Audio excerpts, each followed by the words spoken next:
Nous voulons remercier l'apôtre Paul Guikoisa et toute son équipe qui nous donne l'opportunité à nouveau de nous retrouver dans le cadre de cette conférence annuelle. Turashaka kuramutsa umukozi w'Imana intumwa Paul Gitwaza ndetse n'itsinda ry'abakozi b'Imana bose bakorana umurimo baduhaye ndetse aya mahirwe yo kongera kuba muri iki giterane ngarukamwaka. C'est pour nous un honneur de pouvoir assister chaque année à cette merveilleuse plateforme qu'est Africa Haguruka. Kuri twe n'iteka ndetse n'iby'igikundiro guhabwa aya mahirwe yo kuvuga muri Africa Haguruka. Je voudrais dire ici que l'apôtre Guikoisa est pour moi un partenaire pour la vie, un apôtre de Dieu, un partenaire dans le défi que nous avons de voir l'Afrique prendre sa place dans le concert des continents. Ndashaka kongera gushimangira ibi nuko intumwa Gitwaza ni umuvandimwe ariko ni n'umufatanyabikorwa muri iyi nkundura yo kugira ngo Afrika igire impinduka cyangwa se igire ibyigeraho. Je voudrais profiter de l'occasion pour saluer tous ceux qui auront à être des panélistes de cette conférence dans les ateliers, les universités, les plénières. Je voudrais les bénir au nom de Jésus et particulièrement avoir une pensée à toute l'équipe de ce merveilleux ministère qui est Zion Temple au Rwanda, à Kigali et à l'international. Ndashaka rero gufatiraho umwanya mwiza wo kugira ngo ndamutse kandi nkomeze abavandimwe bene data bazatambuka mu biganiro mpaka ndetse no mu nyigisho z'ububyutse abo bose bazagira uruhare kugira ngo bakore uyu murimo.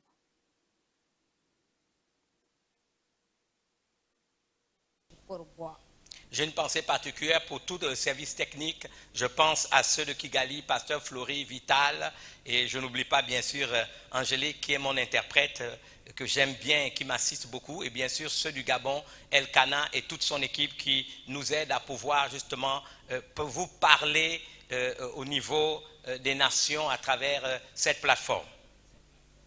Ntabwo rero nakomeza ntabashije gushimira abo muri rwego rwa tekinike badufasha uyu murimo ukomeye.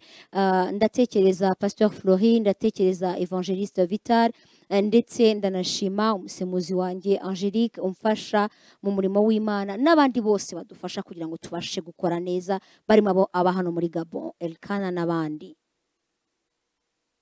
Permettez-moi donc d'introduire ce message de circonstance en ce premier jour par la prière. Seigneur, nous te bénissons et nous te rendons grâce. Mwami turagushima kandi tuguhaye icyubahiro. Il n'y a aucune circonstance qui empêche Africa Haguruka de pouvoir être organisée. Nta kintu cyabuza cyangwa cyakumira Afrika Haguruka mu gutegurwa kwayo. Au-delà de la pandémie qui a affecté les nations et toutes ces restrictions, nous nous réjouissons que nous pouvons utiliser des moyens techniques prodigieux pour pouvoir atteindre chaque année nos objectifs pour relever nos défis. Hejuru y'iki cyorezo gisa naho cyamugaje ibintu byinshi bitandukanye, turagushima yuko dubashije kujya ku rwego ruri hejuru kugira ngo duhinyuze ibi byaduhinyuzaga natwe ubwacu. Je voudrais donc me recommander à ta grâce, à ta protection et à m'attendre à la manifestation de ton esprit. Je prie pour que ma langue soit aussi habile que la plume d'un écrivain entre ses mains. Mana rero niyo mpamvu nemeye kuza kukwiragiza wowe wenyine, ni wowe niyeguriye muri aka kanya kugira ngo imbaraga zawe n'ubushobozi bwawe binshoboze kuba umuhanga no kubasha gukoreshwa nawe nk'uko ikaramu ikoreshwa mu biganza by'umwanditsi. Saint-Esprit, tu es le meilleur professeur. Je me soumets à ton autorité, à ton inspiration. Je prie au nom puissant de Jésus. Amen. Mwuka wera rero ndakwiyeguriye uze unyiharire kugira ngo abari wowe umpumekeraho ibyo nkora, niko nsenze mu izina rikomeye rya Yesu Kristo. Amen. Africa Haguruka, dans sa 22e édition, a pour thème « L'Afrique embrasse le vent du changement ».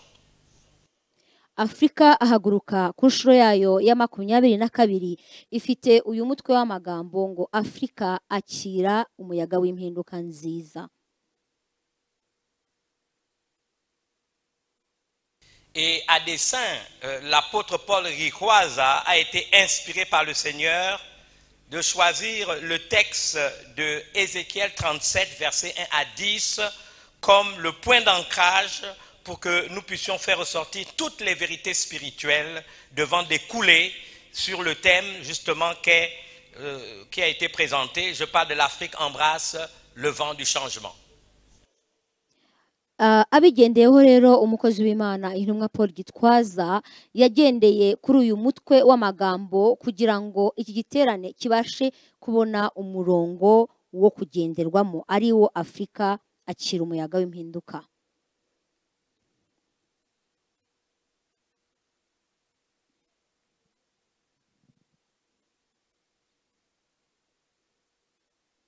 Pour gagner du temps, j'ai divisé ce texte en 3 séquences, c'est-à-dire 3 parties. Kugira ngo rero tuze gucunguza uburyo umwete ibi byanditswe byo muri Ezekiel 37 nabigabanyijemo ibice bitatu by'ingenzi. Les 2 premières parties de ce texte auront une portée prophétique et la 3e partie fera l'objet principal de mon message de circonstance. Ibice bibiri bya mbere bigize ibi byanditswe dusoma biraba bigendera ku rwego rw'igihanuzi, ariko igice cya nyuma ari nacyo nzatindaho cyane kugira ngo mbashe kubaganiriza. La première séquence, donc la première partie de ce texte de Ézéchiel chapitre 37, 1 à 10, je l'ai divisé en 3 parties. La première partie va concerner les versets 1 à 3 que je me fais un plaisir de lire avec vous. Igice cya mbere rero kiragirwa n'imirongo wa mbere n'uwa kabiri n'uwa gatatu w'icyo gice cya 37 turi bufatanye kuhasoma kuko niho ngiye gutangirira. La main de l'Éternel fut sur moi et l'Éternel me transporta en esprit et me déposa dans le milieu d'une vallée remplie d'ossements. Il me fit passer auprès d'eux tout autour et voici, ils étaient fort nombreux à la surface de la vallée et ils étaient complètement secs. Il me dit, fils de l'homme, ces eaux pourront-ils revivre? Je répondis, Seigneur éternel, tu le sais. Ézéchiel 37, versets 1 à 3. Ukuboko k'Uwiteka kwangezeho ansohora ndi mu mwuka aramanura angeza mu kibaya cyari cyuzuyemo amagufwa. Anzengurukana aho yayakikije hose maze mbona ari menshi cyane muri icyo kibaya kandi yari yarumye rwose. Maze arambaza ati mwana w'umuntu, mbese aya magufa yabasha gusubira kubaho? Ndamusubiza nti mwami Uwiteka ni wowe ubizi.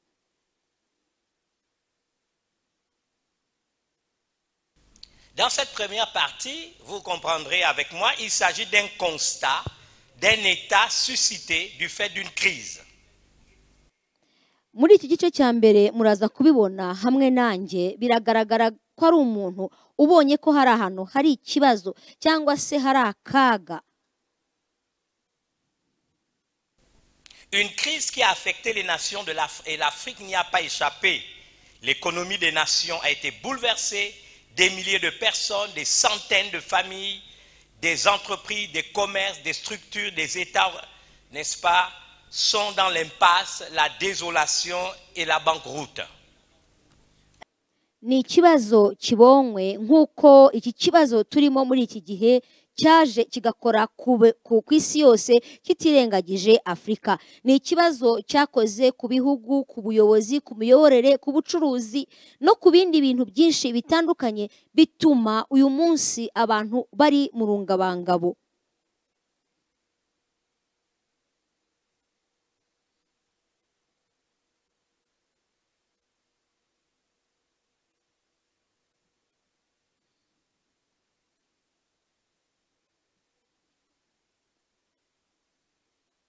Lorsque nous prenons en compte Ézéchiel chapitre 37, les 3 premiers versets, il est clair que nos nations, comme toutes les entités sociétales que j'ai citées plus haut, ressemblent au spectacle de cette vallée remplie d'ossements desséchés, complètement asséchés.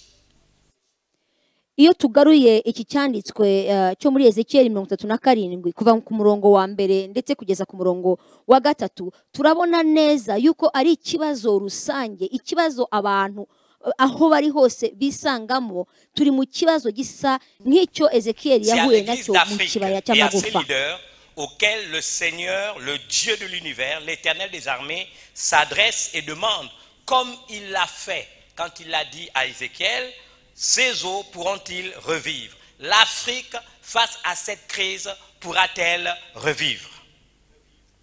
Ikibazo cyabajijwe Ezekiyeli nicyo kibazwa uyu munsi abayobozi b'amatorero n'abayobozi b'ibihugu, nabyo bimeze nk'uko aya magufa yari ameze. Ese koko birashoboka ko Afrika yazongera kubaho nyuma y'ibi bibazo byose? La question a été posée à un serviteur de Dieu qui s'appelle Ézéchiel. Aujourd'hui, c'est à l'église d'Afrique et aux leaders de l'église d'Afrique que Dieu pose la question. Face à cette crise par laquelle les nations sont passées, l'Afrique pourra-t-elle revivre? Iki kibazo kirabazwa umugaragu w'Imana Ezekiyeli, kiramubaza ngo ese aya magufa yakongera kubaho? Ariko Afrika nayo irabazwa ngo ese Afrika nyuma y'ibi bibazo n'ibi biza izongera kubaho? Souvent, nous avons la tendance démissionnaire qui consiste à dire au Seigneur ou de répondre à l'Éternel comme Ézéchiel, Seigneur, tu le sais. Akenshi twe abantu tugira umuco wo kwihunza ibintu, nk'uko uyu muntu w'Imana yabwiye Imana ngo ni wowe wenyine ubizi. Mais c'est bien à nous que le Seigneur s'adresse. Permettez-moi sur ce sujet une exposition des textes bibliques pour prouver que c'est d'abord à nous que la question est posée. Akenshi nuko bigenda, nuko dusa naho twihunza ibintu, ariko nitwo tubibajijwe. Bityo rero munyemerere mbereke ibyanditswe bigaragaza ko n'ubundi ari twe turimo tubazwa. Nous oublions très vite que la terre est la juridiction que Dieu a mise sous notre responsabilité. Dusa n'abiyibagiza yuko uyu munsi isi yahawe umwana w'umuntu kugira ngo abe ari we uyishingwa, uyigenza.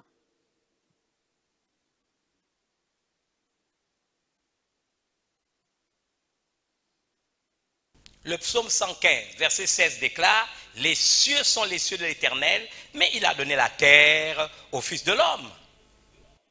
Zaburi y'ijana na 15 umurongo wa 15 75 umurongo 15 itubwira neza yuko ijuru ari iry'Imana ariko isi yayihaye abantu. Si l'Afrique doit revivre, c'est à nous que le Seigneur pose la question. Niba Afrika izongera kubaho, nibo Imana ibaza ikibazo gisa gityo. Tout simplement parce que la terre a été donnée au Fils de l'homme. Gusa kuko umwana w'umuntu icyo yahawe n'isi ayihawe n'Imana. En responsable, nous ne pouvons pas nous cacher comme Ézéchiel en disant Seigneur, tu le sais. Abantu rero bafite inshingano ntitwakagombye kwihisha cyangwa kuzihunza ngo tubwire Imana ngo ni wowe Mana ubizi. Nous cherchons trop souvent à ne pas assumer nos responsabilités. À ce sujet, le Seigneur ne changera pas. C'est à nous qu'il demande de trouver des solutions. Dukunda kandi tugira umuco wo kwihunza ibintu, nyamara Imana ikidusaba cyangwa inshingano iduhaye nuko dukwiriye kwibonera ibisubizo n'imiti. Nous avons la preuve dans Matthieu chapitre 15, versets 15 à 16. La Bible déclare, le soir étant venu, les disciples s'approchèrent de Jésus et dirent, ce lieu est désert et l'heure est déjà avancée, renvoie la foule afin qu'elle aille dans les villages pour s'acheter des vivres. Jésus leur répondit, ils n'ont pas besoin de s'en aller, donnez-leur vous-même à manger. Turabibona neza igihe abigishwa bari bari kumwe n'umwami abantu bamaze kwicwa n'inzara, aho yababwiye ko abantu bashonje bo bakavuga yuko ntacyo bafite cyo kurya, ariko Yesu abibutsa ko aribo bashinzwe kubagaburira, arabwira ngo nimwe mubagaburira, n'inshingano zo kubikora. Je vous ai dit totalement tout à l'heure que j'ai divisé Ézéchiel chapitre 37, 1 à 10 en 3 parties. La première partie du verset 1 au verset 3, nous devons retenir ceci, que c'est à nous que la question est posée dans la situation actuelle de crise que l'Afrique connaît vis-à-vis de cette pandémie que nous avons connue. Pourquoi? Parce que tout simplement la question nous est posée, l'Afrique pourra-t-elle revivre? L'Afrique pourra-t-elle embrasser le vent du changement occasionné? rero nahoze mbabwira yuko iki gice cyose twasomye imirongo ya mbere itatu nayigize iyo kumenya gusobanukirwa no kubona ikibazo aho kiri niko bimeze kugira ngo tubashe kuva mu byo turimo Afrika ibashe kuva mu byo irimo tugomba kubisobanukirwa ni inshingano zacu nibyo dushinzwe.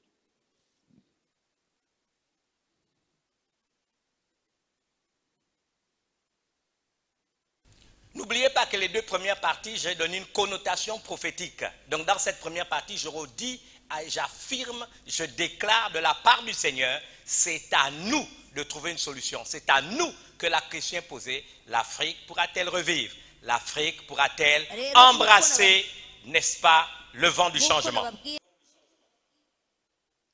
Nkuko nabivuze igice cya mbere n'icya kabiri muri kino gice cyose turimo turasoma navuze ko ari igice gifite urwego rw'ubuhanuzi niyo mpamvu nabivuga kandi nshize amanga nkavuga ngo ni twebwe dufite izo nshingano.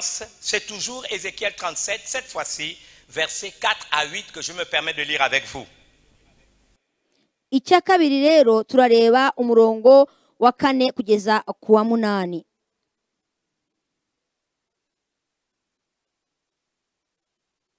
Il me dit, prophétise sur ces eaux et dis-leur, ossements desséchés, écoutez la parole de l'Éternel. Ainsi parle le Seigneur l'Éternel à ces eaux. Voici, je fais entrer en vous un esprit et vous vivrez. Je vous donnerai des nerfs, je ferai croître sur vous de la chair, je vous couvrirai de peau, je mettrai en vous un esprit et vous vivrez. Et vous saurez que je suis l'Éternel. Je prophétisais selon l'ordre que j'avais reçu et comme je prophétisais, il y eut un bruit. Et voici, il se fit un mouvement et les os s'approchèrent les uns des autres. Je regardais, voici, il vint des nerfs, la chair crue et la peau les couvrit par-dessus, mais il n'y avait point en eux d'esprit. Ézéchiel 37, versets 4 à 8. Arongera arambwira ati hanurira aya magufwa maze uyabwira uti yemwe mwa magufwa yumye mwe nimwumve ijambo ry'Uwiteka. Uku niko umwami w'Uwiteka abwira aya magufwa ngo dore ngiye kubashyiramo umwuka ngo mubeho, ngiye kubateraho imitsi mbakwizeho inyama kandi mbatwikiriza uruhu mbashyiremo umwuka mubone kubaho mumenye yuko ndi Uwiteka. Nuko mpanura uko nategetswe ngihanura habaho guhinda umushyitsi guhinda mbona isi itigita amagufwa araterana igufwa risanga irindi ryaryo. Nuko nitegereje mbona imitsi iyafasheho maze inyama ziyameraho byoroswa uruhu ariko nta mwuka wari ubirimo.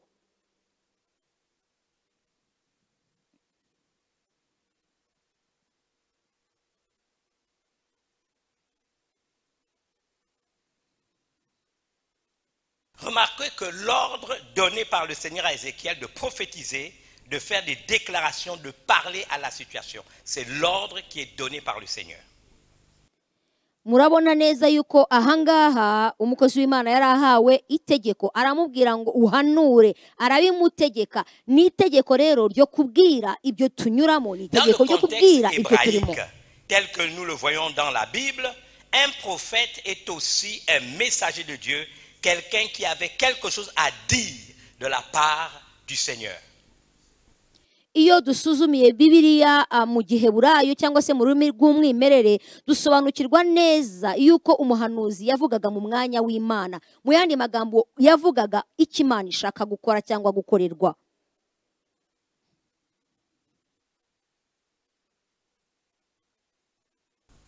En ce qui nous concerne, face à cette crise qui a affecté le monde et particulièrement l'Afrique, je voudrais dire que tout commence par le fait qu'il est nécessaire pour nous d'intégrer que nous sommes dans la décennie de la déclaration, si nous suivons le calendrier hébraïque. Rero dukurikije ibi byanditswe dukwiriye no gusobanukirwa neza yuko igihe turimo dukwiriye gusobanukirwa ko turi mu gihe cy'ubuhanuzi dukurikije inyuguti z'igiheburayo.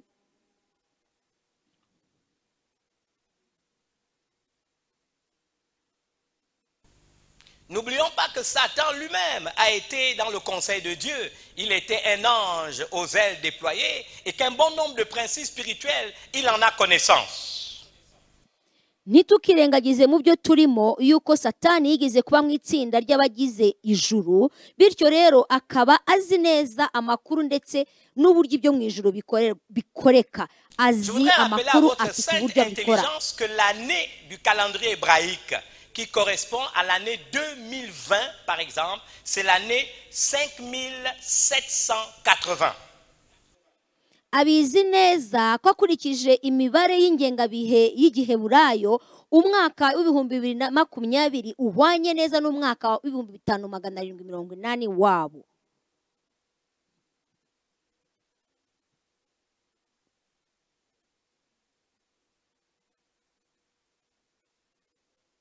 Et dans le calendrier hébraïque, vous devez savoir que pour avoir la signification d'une décennie ou d'une année, on prend les 2 derniers chiffres de l'année. Muri kalendari cyangwa ingengabihe ya giheburayo kugira ngo basobanukirwe neza icyo umwaka usobanura bafata imibare ya nyuma 2 bakayisobanura. Et donc si j'affirme que nous sommes rentrés depuis 2020 dans la décennie de la déclaration, c'est parce que le chiffre 80, c'est la valeur numérique de la lettre P en hébreu biblique, et ce P signifie la bouche. Rero uyu munsi nkubwiye yuko umwaka w'ibihumbi 2020 ari umwaka wo kwatura gihanuzi. Nkurikije iby'iyi mibare ubona neza yuko imibare 80 isobanura inyuguti P. P bivuga umunwa mu yandi magambo. Nous devons donc tous intégrer que depuis 2020, qui correspond à l'année 5780, nous sommes rentrés dans la décennie de la déclaration qui s'achèvera exactement en 2029. Twatangiye rero kuva mu mwaka w'ibihumbi 2020 kuzagera mu mwaka w'ibihumbi 2029 igihe cyangwa se umwanya wo kwatura wo guhanurira ibintu.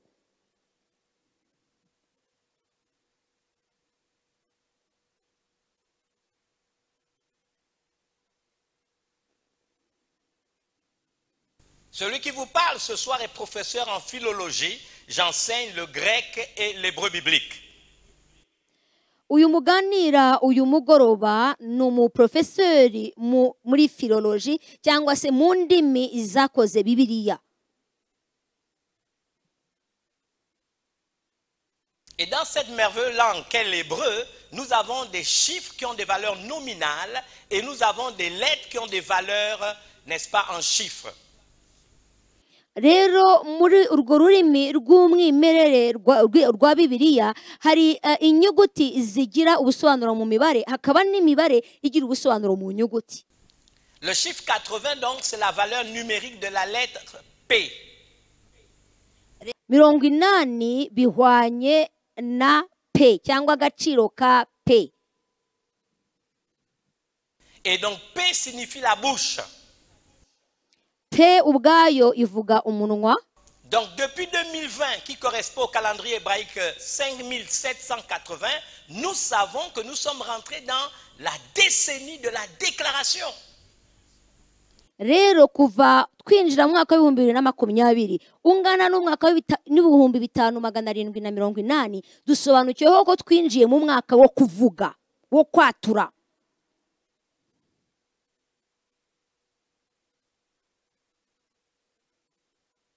Dans Ézéchiel 37, lorsque l'Éternel se tourne vers Ézéchiel, il lui dit prophétise, déclare. Muri iki cyanditswe cyo muri Ezekiel 37 Uwiteka aramubwira ngo atura hanurira avuge. J'aimerais donc inciter chaque chrétien à ne pas être des gens qui murmurent et qui se plaignent, mais qui font des déclarations, qui proclament des choses pour que l'atmosphère de nos nations soit libérée de l'oppression et des ténèbres. nkaba nshaka gushishikariza buri mukristo wese gufata no kugira umuco wo kwatura no guhanura ibyiza kugira ngo ibyo ahanuye bigende bifate ishusho biveho mu rwego rw'umwuka kandi bibe ibifatika. Il est temps que nous nous rassemblons dans nos églises, dans nos maisons, dans nos foyers, partout où nous pouvons nous retrouver, pour faire des déclarations pendant nos temps de prière. Birakwiye yuko dufata umwanya mu matsinda aho duhurira, haba mu mago, haba kuri internet, aho duhurira hose, kugira umwanya uhariwe kwatura gihanuzi. C'est la première chose à faire, c'est le premier pas à faire pour s'ouvrir au changement. Icyo nicyo cya mbere dukwiye gukora kugira ngo tube abantu bakira impinduka muri bo.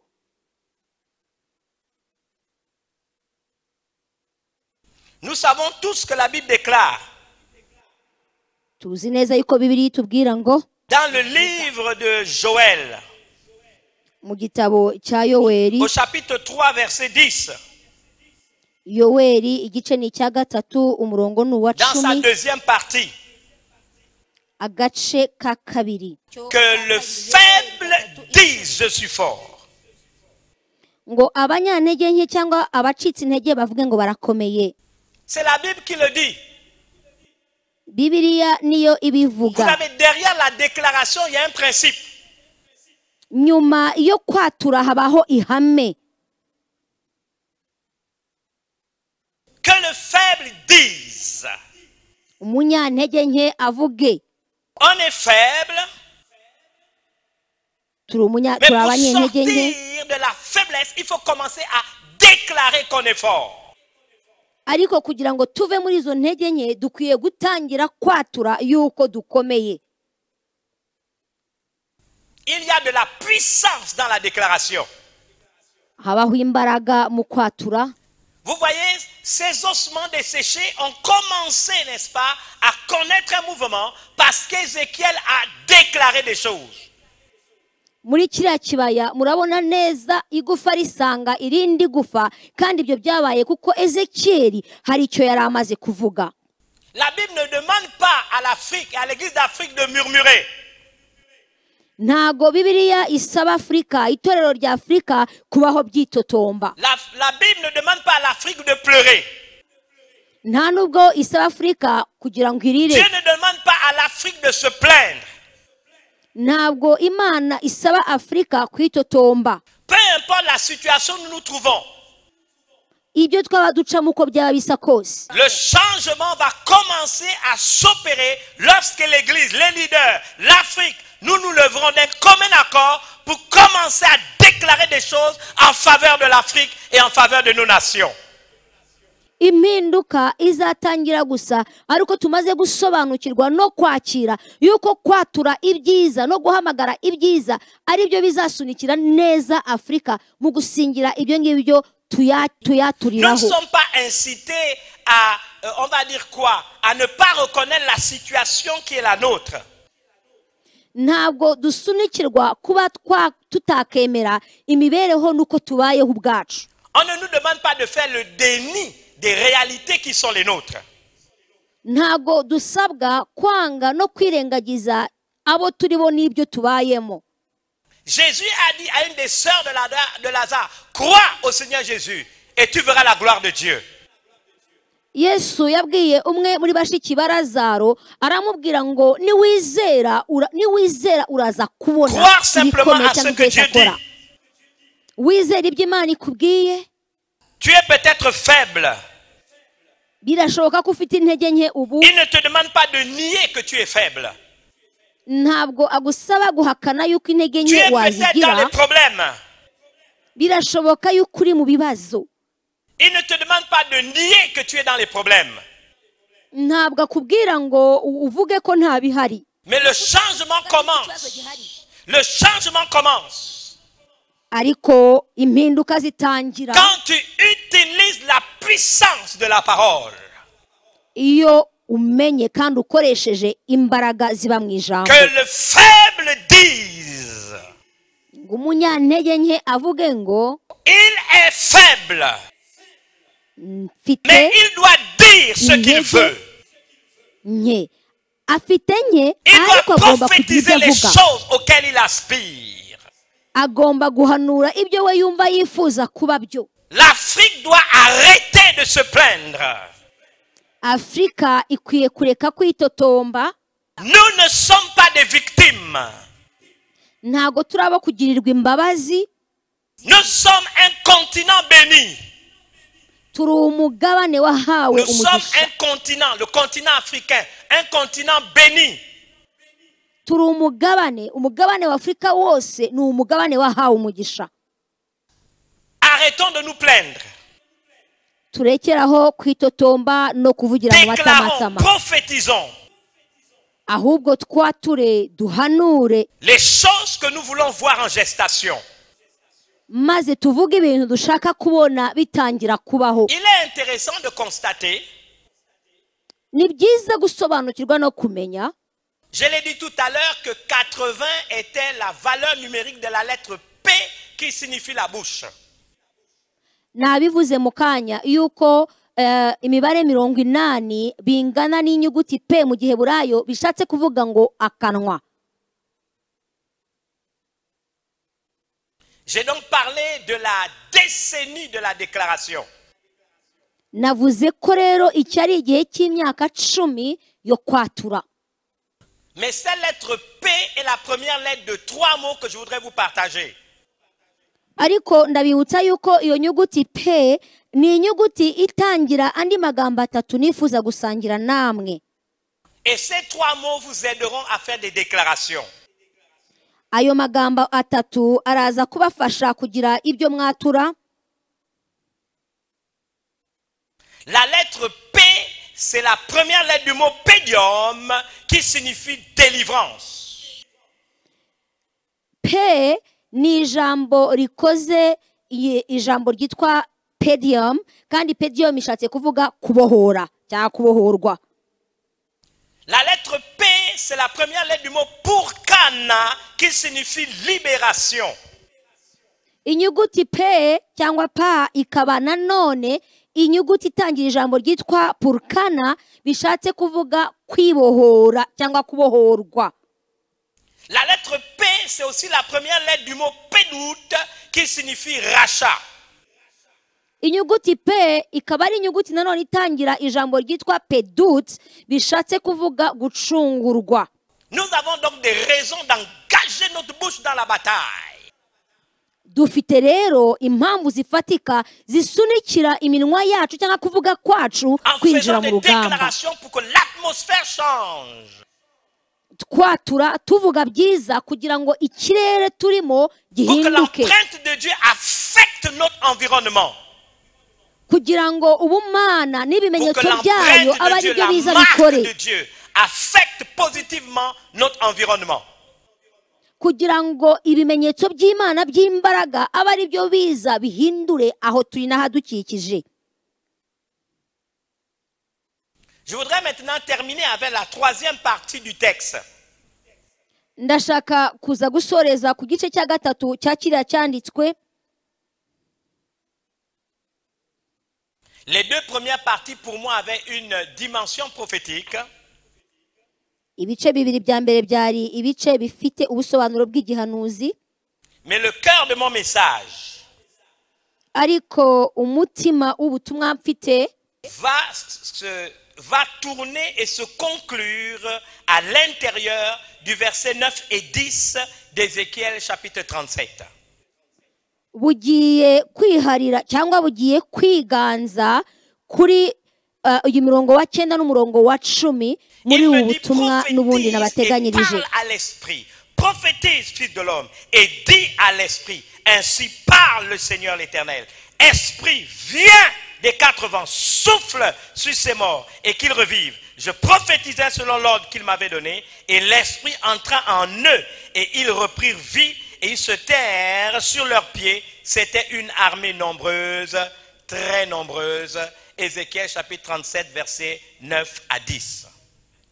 Ezekiel 37 umurongo wa 9 n'uwa 10 maze arambwira ati hanurira umuyaga uhanure mwana w'umuntu maze ubwire umuyaga uti uku ni kumwami Uwiteka avuga ngo uturuke mu birere bine wa mwuka we uhuhe muri iyo mirambo kugira ngo ibeho nuko mpanura uko yantegetse maze umwuka uyinjiramo nuko ibaho ihagarara ku maguru yayo yiremamo inteko nyinshi cyane. C'est cette partie du texte qui va donc constituer le socle de base de mon message de circonstance pour répondre aux défis que constitue le fait de voir l'Afrique embrasser le vent du changement.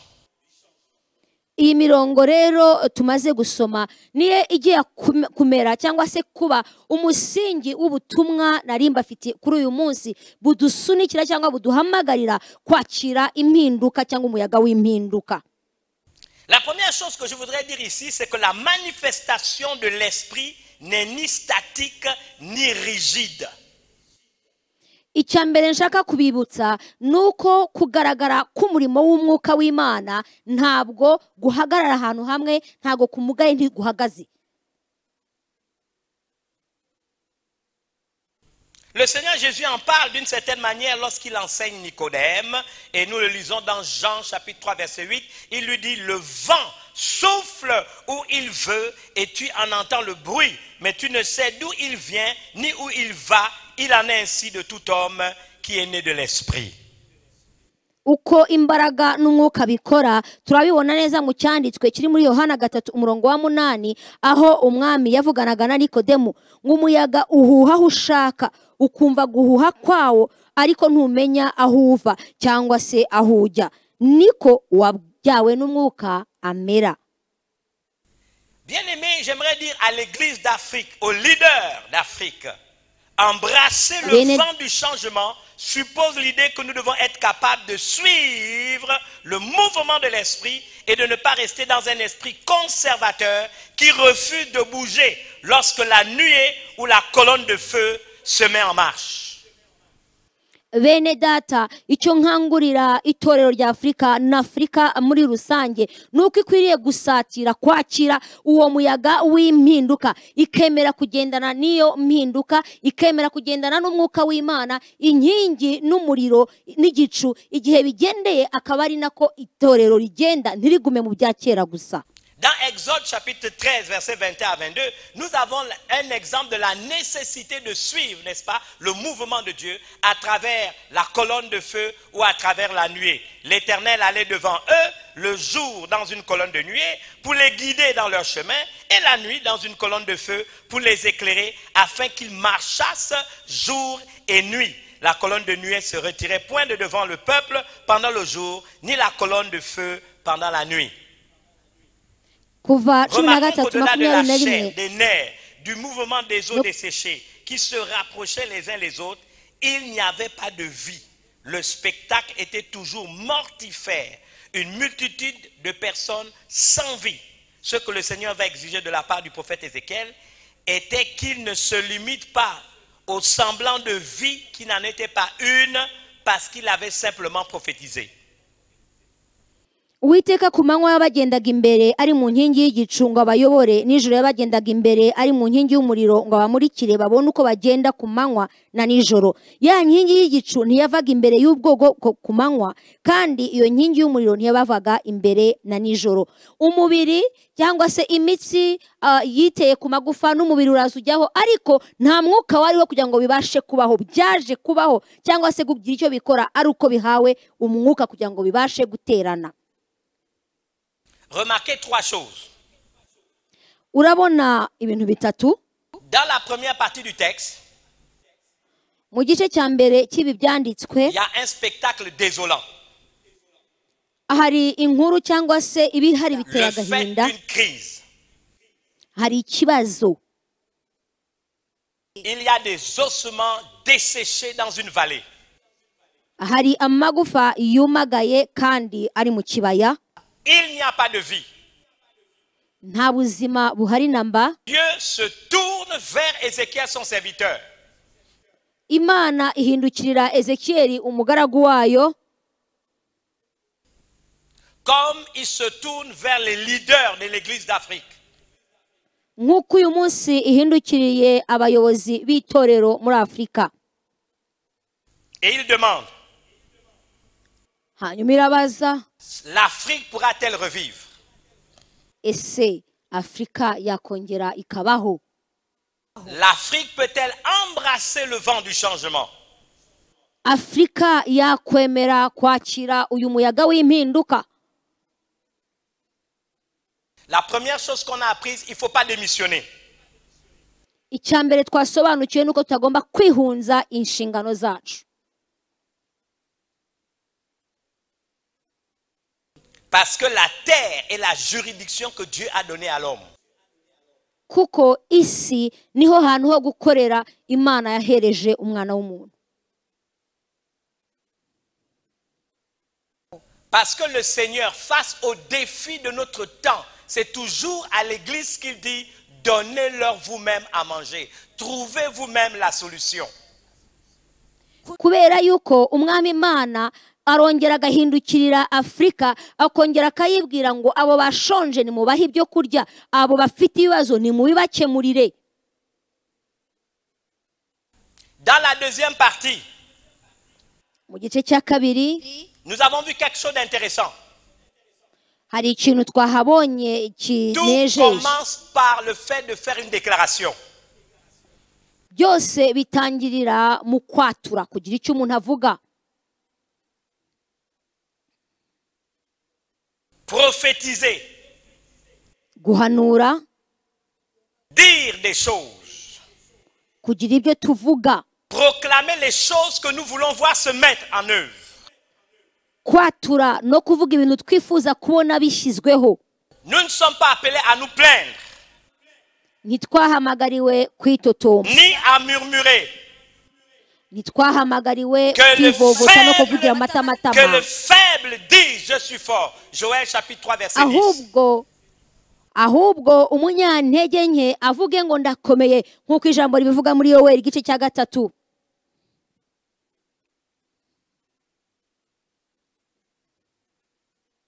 J'ai parlé de la décennie de la déclaration. navuze ku kinyacumi cyangwa se ku myaka 10 yo kwatura. On a parlé de pédium pour la délivrance. twavuze pedium mu kubohorwa, Pédium, délivrance. On pedium a parlé de kubohorwa. Purkana, la libération. hanyuma tuvuga purkana, kubohorwa nabyo ubwabyo cyangwa kuvanwa ahantu ukajya mu On a mudendezo. parlé de Pédout pour le rachat. hanyuma tuvuga pedut, kugira gucungurwa cyangwa kugururwa. Maintenant, nous sommes à la troisième partie. none tugeze mu gice cya 3. Le prophète a prophétisé. umuhanuzi yahanuye, Un mouvement a été signalé. hanyuma igishyitsi n'umuriri ubaho. Dans ce spectacle désolant des ossements desséchés, muri ako kaga n'ibyo byabonwagaho hari amagufa yumye, la chair est venue recouvrir les os. hanyuma umubiri uraza uterwa ku magufa. Des nerfs ont été donnés. imitsi ihabwa uwo mubiri. Un mouvement des os ont été constatés, a été constaté. hari ikintu cyabaye, hari ukwimuka cyangwa se kuvanwa mu mwanya kwabaye aho Mais la hantu. Bible déclare, Ari Bibiliya ikavuga il n'y avait en eux aucun esprit. ngo muri ayo magufa nta mwuka, muri iyo mirambo nta mwuka wari uyirimo.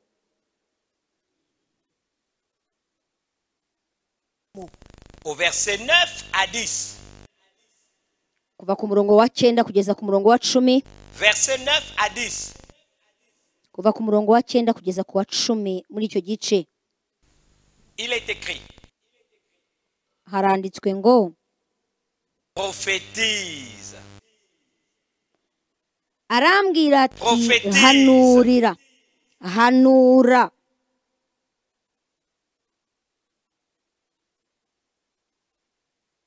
Et dis à l'esprit,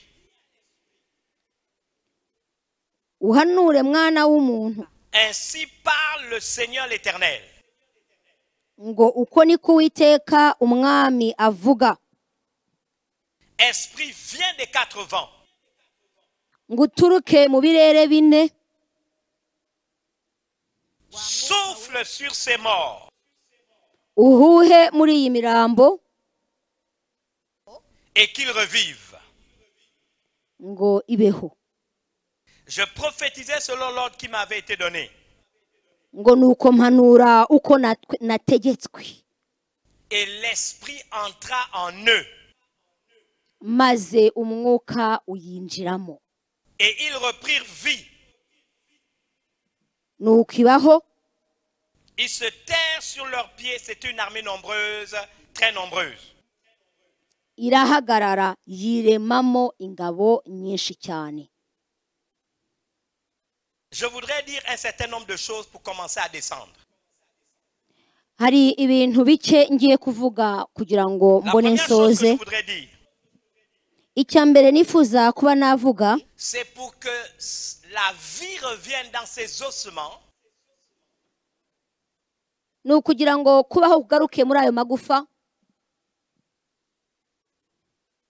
Même s'ils avaient eu de la chair, nubwo yari yamezweho n'umubiri, même s'ils avaient eu des nerfs, nubwo yari yateweho imitsi, Ézéchiel devait faire appel au ministère du Saint-Esprit.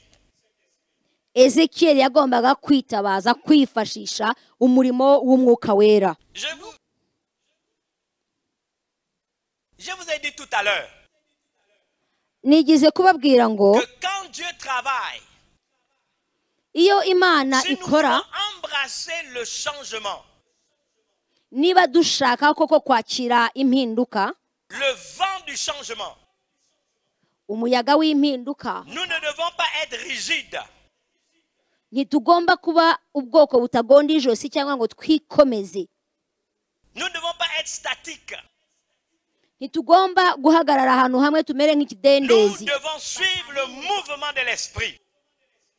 ahubwo tugomba gukurikira uko umwuka agenda.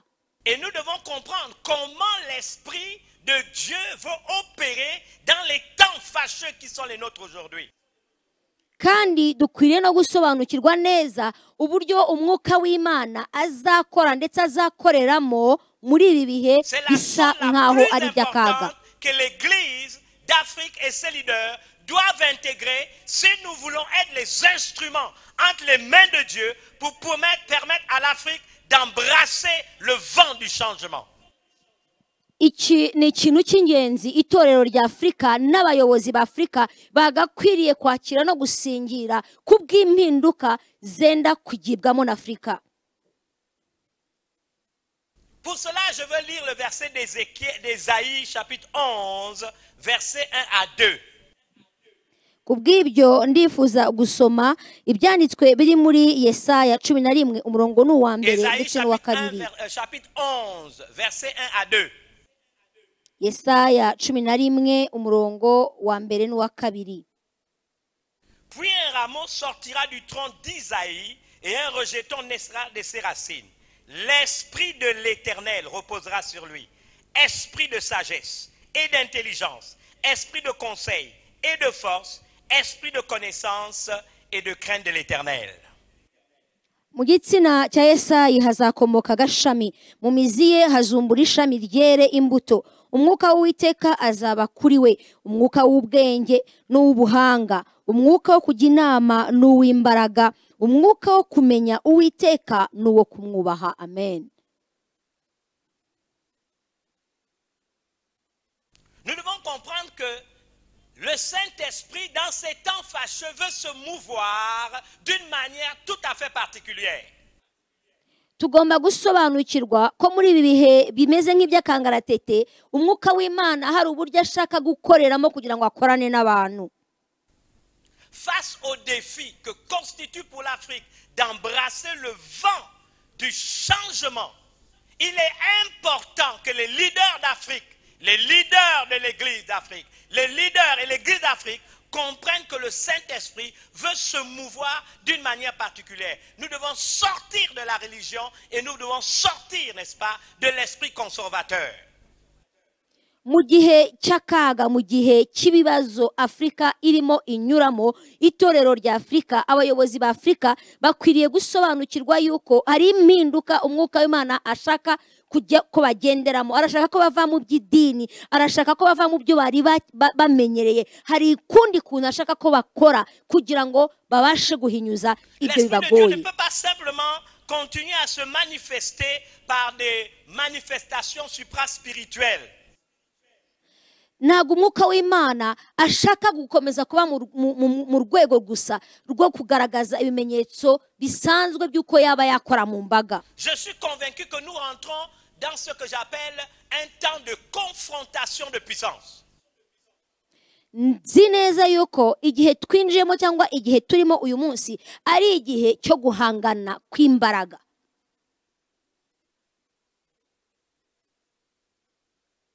L'autel de Dieu va se lever contre l'autel de ce monde. Igicaniro cy'Imana kigiye guhaguruka kugira ngo kirwanye igicaniro cy'iyi si. Mais la capacité qu'aura l'Église d'Afrique et ses leaders d'entraîner l'Afrique dans l'optique d'embrasser le vent du changement va passer par le fait de comprendre comment le Saint-Esprit veut se mouvoir dans les temps qui sont les nôtres aujourd'hui. Ariko imbaraga aho zizavanwa muri Afurika kugira ngo abantu basobanukirwe icyo bagomba gukora n'uburyo bagomba kwitwaramo bizava gusa mu mbaraga umwuka wera azabasobanurira uko bakwiriye kubigenza naho bakwiye kubinyuza. Dans les temps qui sont les nôtres, muri ibi bihe turimo, le Saint-Esprit est un esprit de sagesse. umwuka w'Imana ni umwuka w'ubuhanga. Le Saint-Esprit veut se manifester à travers l'Église d'Afrique comme un esprit de sagesse. Umwuka w'Imana arashaka kwigaragaza muri Afurika akagaragara cyane nk'umwuka w'ubwenge. Comme un esprit d'intelligence. Arashaka kugaragara nk'umwuka w'ubuhanga. Comme un esprit de conseil. Arashaka kugaragara nk'umwuka w'ubujyanama. Comme un esprit de force. Arashaka kugaragara nk'umwuka w'imbaraga. Comme un esprit de connaissance et de crainte de l'Éternel. Arashaka kugaragara nk'umwuka wo kumenya no kubaha Imana. Ce n'est plus un Saint-Esprit qui vient seulement agiter les gens dans l'église. Ntabwo ari umwuka uza gutigisa abantu mu nzu y'Imana gusa. Qui vient faire tomber les chrétiens. Ntabwo ari umwuka uza kugusha abantu hasi gusa. Qui sont avec nous depuis 30 ans. Ntabwo ari umwuka uza kwerekana abantu tumaranye imyaka 30. Ibyo tumaranye imyaka irenga 30. Mais l'esprit de sagesse. Ahubwo umwuka w'ubwenge. L'esprit d'intelligence. Umwuka w'ubuhanga. L'esprit de conseil. Umwuka w'ubujyanama. L'esprit de force. Umwuka w'imbaraga. L'esprit de connaissance et de crainte de l'Éternel. Umwuka wo kumenya no kubaha Imana. Va révéler la gloire de Dieu dans les temps qui sont les nôtres. Azasobanura ndetse azahishura icyubahiro cy'Imana muri ibi bihe turimo. Pourquoi avons-nous besoin d'un esprit de sagesse? Kuki dukenera umwuka w'ubwenge? Parce que la sagesse elle-même dit dans Proverbe 8. Kuko ubwenge buvuga mu migani 8. J'aime ceux qui m'aiment. Nkunda bankunda. Et ceux qui m'aiment me trouvent. Kandi abanshakana umwete bazambona. Avec moi sont la richesse et la gloire. Kuko muri jye harimo ubutunzi n'icyubahiro. Les biens durables de la justice. Niho hari iby'ubutunzi byo gukiranuka. Vous trouverez ça dans Proverbe 8, 17 à 21. turabisoma mu migani 8:17 kugeza kuri 21. 17 à 21. 17 kugeza kuri 28. La même sagesse.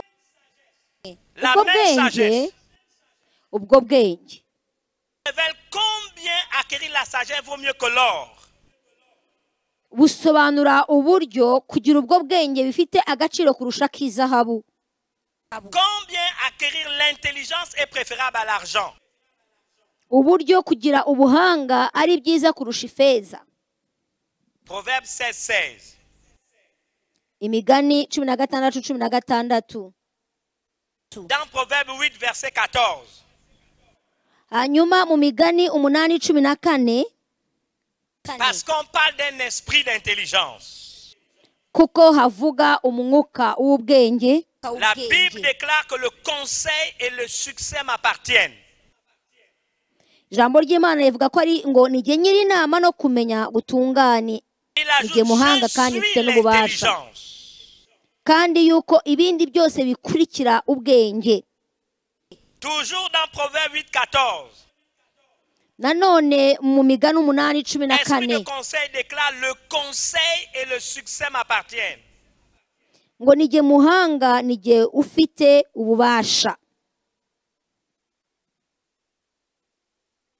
Dans Job, chapitre 12, verset 13.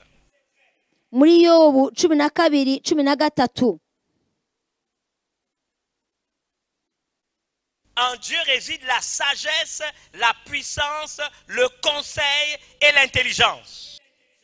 ubwenge n'imbaraga bifitwe n'Imana igira inama no kumenya. C'est un esprit de force. N'imbaraga n'umwuka w'imbaraga. Zacharie 4, 6 nous rappelle que ce n'est ni par la force, ni par l'intelligence, mais par mon esprit, dit le Seigneur. Zekariya igice cya 4 umurongo wa 6 ikatubwira ngo si kubw'imbaraga si ni kubw'ubushobozi ngo ahubwo ni kubw'imbaraga z'umwuka wayo. C'est aussi un esprit de connaissance. Ni umwuka kandi w'ubuhanga. Dans Exode 28, 31 et 35, Dieu a donné à des gens l'esprit, n'est-ce pas, d'invention, d'intelligence pour toutes sortes d'ouvrages. Mu kuva 28 kuva ku murongo wa 31 tubona neza yuko umwuka w'Imana yahaye abantu ubwenge bwo kumenya gukora iby'ubukorikori n'ibindi bintu bakoresha amaboko. Maintenant commencer à conclure. Reka noneho mvuge ntya maze nsoze. Dans les signes, un des signes des derniers temps, de la fin des temps, c'est voir la connaissance augmenter. Kimwe mu bimenyetso by'ibihe bya nyuma ni ukubona ubumenyi bwiyongera bukaba bwinshi. Cela nous est dit dans le livre de Daniel au chapitre 12, versets 3 à 4. Muri Daniel 12 umurongo wa 3 n'umurongo wa 4 aho niho Ceux tubisanga. qui auront été intelligents brilleront comme la splendeur du ciel. Kandi abanyabwenge bazarabagirana nk'umucyo wo mu isanzure ry'ijuru. Et ceux qui auront enseigné la justice à la multitude brilleront comme les étoiles à toujours et à perpétuité. N'abahinduriye benshi ku bukiranutsi bazaka nk'inyenyeri iteka ryose. Et un ordre est donné par le Seigneur à Daniel. Toi, Daniel, tiens secrète ces paroles et scelle le livre jusqu'au temps de la fin. La Bible affirme, plusieurs alors le liront et la connaissance augmentera. Nuko Danieli bumba igitabo ugifatanisha ikimenyetso kugeza igihe cy'imperuka. Benshi bazajarajara hirya no hino kandi ubwenge buzagwira. Je voudrais vous faire une déclaration. Hari icyo nifuza kubabwira. À chaque fois que l'humanité a été en crise, Igihe cyose isi yose yahuye n'ikibazo cy'ingutu. c'est la période également où l'ingéniosité humaine s'est révélée à la face du monde. Ni naho isi yagiye igaragaza ukuntu abantu bayo bazana cyangwa L'Afrique, bavumbura cyangwa avec son église bashakisha. et ses leaders, doivent comprendre une chose. Afurika n'abayobozi bayo ndetse n'abayobozi b'itorero bagomba gusobanukirwa iki kintu. Nous devons ramener l'intelligence, la sagesse et la connaissance dans l'église. Tugomba kandi dukwiriye kugarura ubuhanga, ubwenge n'ubumenyi bw'Imana mu nzu yayo. Dans ces temps fâcheux, Muri ibi bihe bibi, dans les temps qui sont les nôtres, mu bihe turimo, le monde a besoin de l'intelligence spirituelle. isi ikeneye ubwenge bw'ubumana. L'Afrique a besoin pour s'en sortir de l'intelligence spirituelle. Isi kugira ngo yikure mu bibazo irimo muri iki gihe ikeneye ubwenge bwo mu mwuka. Cette intelligence spirituelle est un esprit de sagesse, un esprit d'intelligence, un esprit de conseil, un esprit de force et un esprit de connaissance. Ubwo bwenge bwo mu mwuka nta kindi kibugize, ni umwuka w'ubuhanga, ni umwuka w'ubwenge, ni umwuka w'imbaraga, ni umwuka wo kumenya no kubaha Imana. Je voudrais vous donner un exemple et je vais terminer avec un dernier verset. Reka mbahe urugero maze nsozanye umurongo. Quand le dernier des apôtres du Seigneur est mort à l'encens, je parle de l'apôtre Jean à l'île de Patmos, Igihe intumwa ya nyuma y'umwami wacu Yesu yapfuye nyuma umwaka w'ijana ahari ku kirwa cy'Ipatimo, uwo ni Yohana. après qu'il ait reçu la révélation du livre de l'Apocalypse, Amaze kubona ihishurirwa ry'ibyahishuwe, l'Église a été orpheline des 12 disciples qui avaient reçu du Seigneur le message qu'ils ont vulgarisé dans le temps et dans l'espace. itorero ryabaye nk'iribaye imfubyi z'abantu 12 bari barakiriye ubumenyi n'ubuhanga mu gihe kirekire. Les fausses doctrines et l'hérésie ou des hérésies ont commencé à rentrer dans la chrétienté. Inyigisho zitari z'ukuri, ubuyobe ndetse n'amahame atariyo yinjira mu itorero ry'Imana.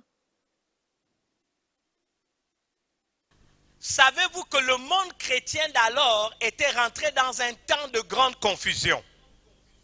Ese muzi yuko icyo gihe itorero ry'Imana cyangwa itorero ry'Abakristo ryagiye mu rujijo rukabije? Il y avait une crise doctrinale, il y avait une crise morale. Hari ukubura amahame ya nyayo cyangwa inyigisho za nyazo, hari habuze inyigisho zirema mu mutima mu bantu.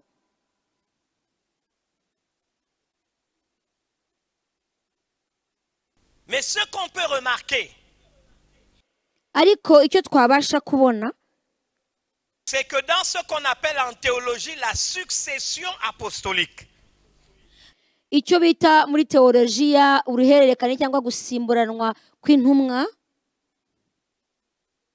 il fut un temps, hari igihe cyageze les 4 premiers siècles de l'existence de l'Église, ibinyejana 4 bya mbere byo kubaho kw'itorero cyangwa bw'itorero, Dieu a utilisé les leaders de l'Église d'Afrique pour préserver la chrétienté, la doctrine chrétienne des mensonges du diable. Imana yakoresheje abayobozi b'itorero ryo muri Afurika kugira ngo irinde itorero ibinyoma bya Satani. N'oubliez jamais que Dieu est le Dieu qui nous permet de bâtir sur des fondements antiques. Ntimukibagirwe yuko cyangwa ngo mwirengagize yuko Imana yacu ari Imana igendera ku mahame ariko yabanjije. Je sens dans mon esprit Ndumva mu mwuka pour qu'à nouveau wanjye l'Église d'Afrique et ses leaders soient capables d'amener l'Afrique à embrasser le vent du changement, que l'onction de l'esprit de sagesse, l'esprit d'intelligence, l'esprit de conseil, l'esprit de force, l'esprit de connaissance est en train de revenir. ndumva muri jyewe kandi ndahamanya n'umutima wanjye yuko kugira ngo Afurika n'itorero rya Afurika byongere bibashe kugenda muri kino gihe hakenewe umwuka w'ubuhanga, umwuka w'ubwenge, umwuka w'imbaraga, umwuka wo kumenya ndetse n'umwuka wo kubaha Imana muri byo.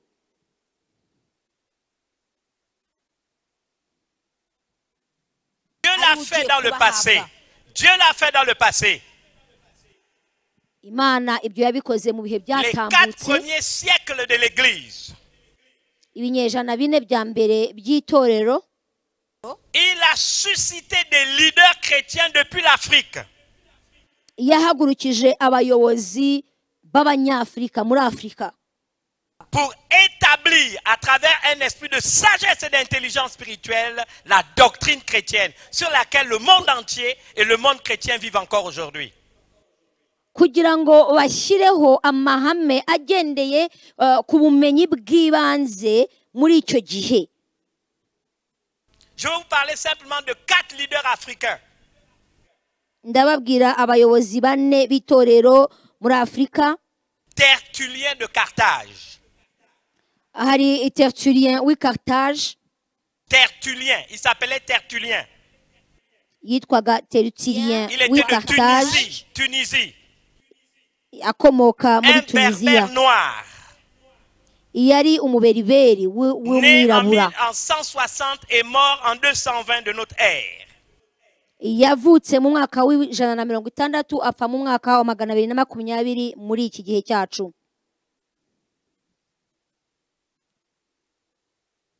Il est reconnu comme le père de la règle de la foi. Afatwa nka se wo kwizera cyangwa w'itegeko ryo kwizera. La notion, par exemple, du sacrement, c'est lui qui l'a inventé. Yigishije ku ihame rivuga ku masakramento cyangwa se kwegurirwa Imana. Il a écrit des livres sur la doctrine, sur la morale, et il a écrit aussi des livres sur la défense de la doctrine chrétienne. Yanditse ibitabo bitandukanye ari byo kurengera amahame ya Gikristo. Yigishije amahame y'ubwarimu cyangwa yo kwigisha byinshi, ndetse yigisha no ku myitwarire n'indangagaciro.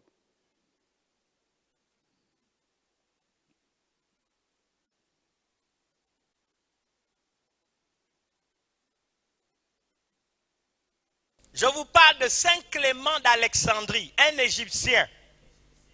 Ndababwira mutagatifu Clément wa Alexandria, uwo muri Egiputa. De l'Égypte, en Égypte.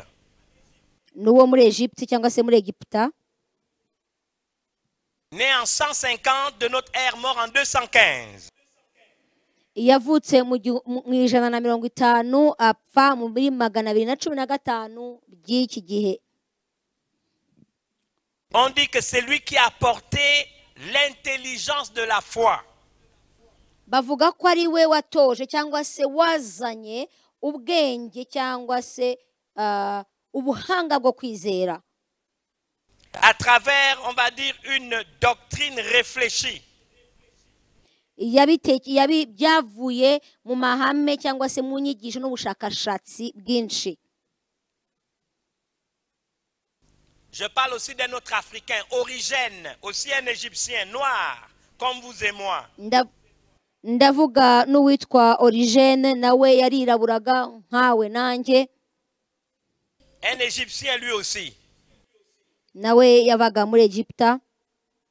Il est né à 195, il est mort en 251. Yavutse mu 195 asaza muri 251 by'iki gihe cyacu. C'est le père de l'exégèse biblique. Niwe se gusobanura indimi zo muri Bibiliya. Cet Africain-là a écrit plus de 6000 livres de doctrine chrétienne. Uwo munyafrika yanditse ibitabo birenga 6,000 bivuga ku Je mahame termine ya avec Cyprien Gikristo. de Carthage. C'est aussi un Tunisien noir. ndasozanya na Cyprien wa Carthage nawe n'uwo muri C'est la Tunisie. Tunisie actuelle. Tunisia.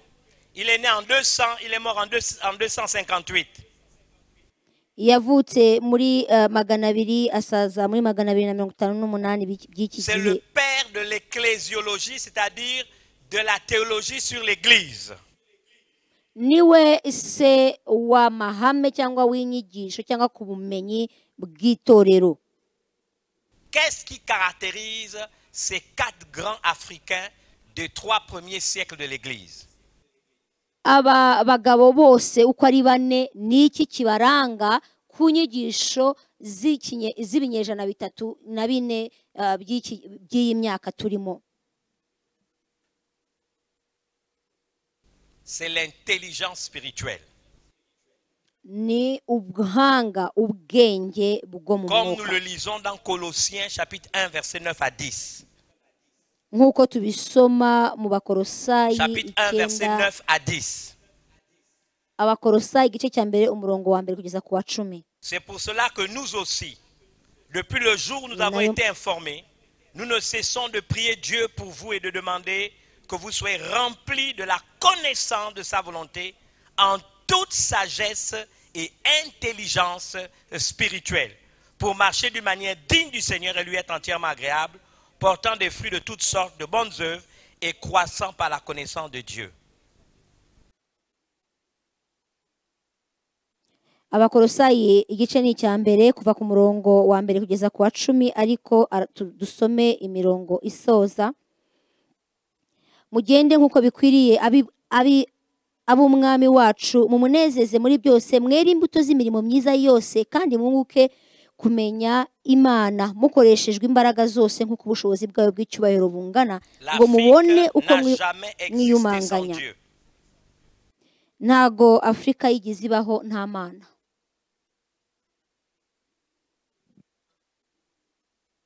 L'Afrique n'a pas besoin de nouveaux programmes d'ajustement structurel. Ntabwo Afurika yigizeho kubera yuko hari gahunda z'iterambere no gushyira ibintu ku murongo. Retourner vers le Dieu de vérité. Afurika icyo ikeneye uyu munsi ni ukugaruka ku kuri kw'Imana.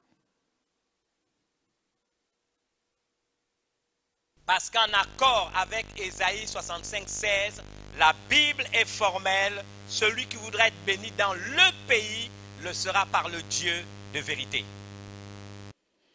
Kuko mpamanyije n'ibyanditswe byo muri Yesaya 65 umurongo wa 16, ndamenya yuko ngo maze uwo mwisi ushaka umugisha azawusaba Imana y'ukuri. Nitugaruka ku Mana, Si l'Afrique revient à Dieu, Afrika nigaruka ku Mana, si les leaders et de l'Église d'Afrique et l'Église d'Afrique enseignent le continent africain et sa population, alors nous pourrons embrasser le vent du changement. Afrika, abayobozi ba Afrika nibigisha abaturage bayo kugaruka ku mahame y'ubumana no kugaruka ku by'Imana ishaka, Afrika izabasha kugera no gutera imbere.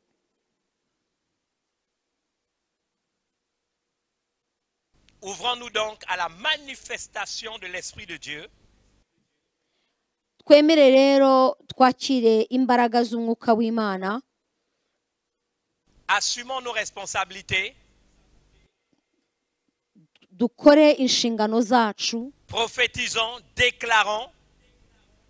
Twature tuvuge ibyiza. Ne nous plaignons pas, ne murmurons pas. Tureke kwitotomba no kwijujuta.